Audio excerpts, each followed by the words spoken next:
Hello बच्चों, let's read this question. The question says ये हमारे पास ये कंपाउंड्स दे गए, हमसे पूछा है कि ये दोनों क्या है एक दूसरे के रिस्पेक्ट में, कौन से टाइप के आइसोमर्स हैं।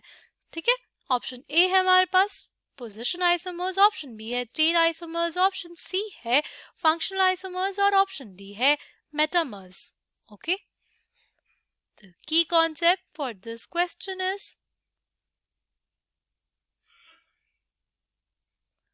आइसोमर्स। आइसोमर्स क्या होता है? Isomers are species which have the same isomers are the species which have the same molecular formula। ऐसे स्पीशीज जिनका molecular formula सेम होता है उनको हम लोग क्या बोलते हैं? उनको हम लोग बोलते हैं आइसोमर्स। आइसोमर्स हमारे पास दो टाइप के होते हैं, एक हमारे पास होता है स्ट्रक्चरल आइसोमर्स।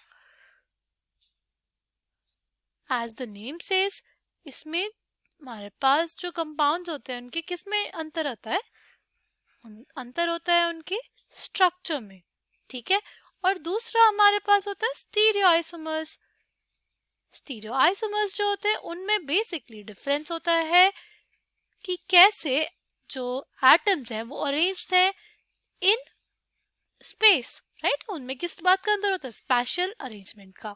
ठीक, नाउ अगर हम लोग बात करते हैं स्ट्रक्चरल आइसोमर्स की, structural isomers can be broadly classified into 5 categories. पहला, पोजिशन आइसोमर्स, यानी हमारे पास इसमें कोई साइड सब्स्टिट्यूएंट होगा, उसकी पोजीशन में अंतर हमें देखने को मिलेगा। राइट, जैसे जैसे क्या हो, जैसे हमारे पास हो जाएगा CH3, CH2, CH2, Cl। Right, या दूसरा इसका स्ट्रक्चरल आइसोमर क्या हो सकता है? जो Cl है ना, वो हम लोग कहाँ पे लगा सकते हैं? सेकेंड कार्बन पे भी लगा सकते हैं। तो ये दोनों जो कंपाउंड्स हैं इनका जो मॉलिक्यूलर फॉर्मूला होगा वो एग्जैक्टली सेम होगा। क्या होगा? वो हो जाएगा C3H7Cl। राइट, दोनों का। बट डिफरेंस क्या है? डिफरेंस है हमारे जो सब्स्टिट्यूएंट है उसके पोजीशन में। यहाँ पे वो फर्स्ट पोजीशन पे लगा है और यहाँ पे हमारे सेकंड पोजीशन पे। ये दोनों क्या कहलाएंगे? ये दोनों कहलाएंगे एक दूसरे के रिस्पेक्ट में पोजीशन आइसोमर्स। ठीक, नेक्स्ट होता है हमारे पास चेन आइसोमर्स। नेक्स्ट क्या होता है हमारे पास?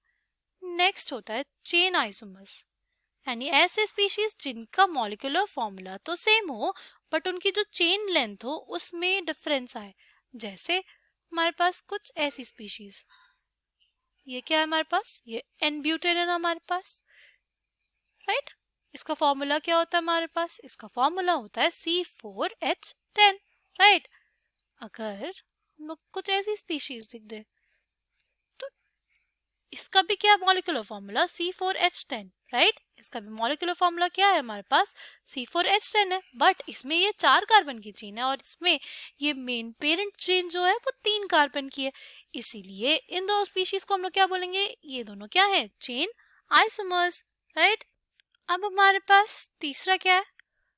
तीसरा है हमारे पास फंक्शनल ग्रुप आइसोमर्स।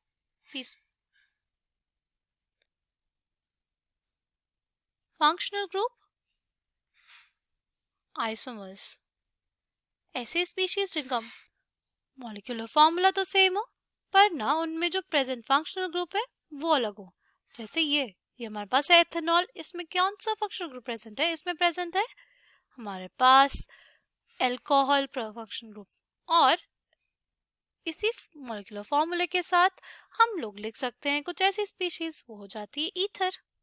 ये हमारे पास क्या है? हमारे पास है ईथर। ये हमारे पास क्या है? ये हमारे पास है एल्कोहल। राइट, फिर हमारे पास क्या है? फिर हमारे पास होते हैं मेटामर्स। मेटामर्स क्या होते हैं? मेटामर्स एक दूसरे से डिफर करते हैं on the basis of the carbon atoms on either side of the functional group. ठीक है, जैसे हमारे पास एग्जाम्पल देखें, ये देखो, ये हम लोग बना रहे हैं यहाँ पे पेंटेन 2 ओन का मॉलिक्यूल। क्या बनाया हमने यहाँ पे? पेंटेन 2 ओन का मॉलिक्यूल। इसको हम लोग ऐसे भी लिख सकते हैं ना, हम लोग बना सकते हैं एक पेंटेन 3 ओन। राइट, हम लोग क्या बना सकते हैं? Pentane 3 own.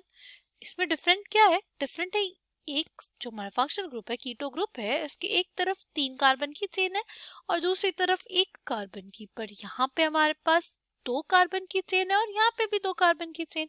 तो ऐसे आइसोमर्स जो डिफर करते हैं on the basis of the number of functional groups on either side of the functional group, उनको बोलते हैं हम लोग मेटामर्स।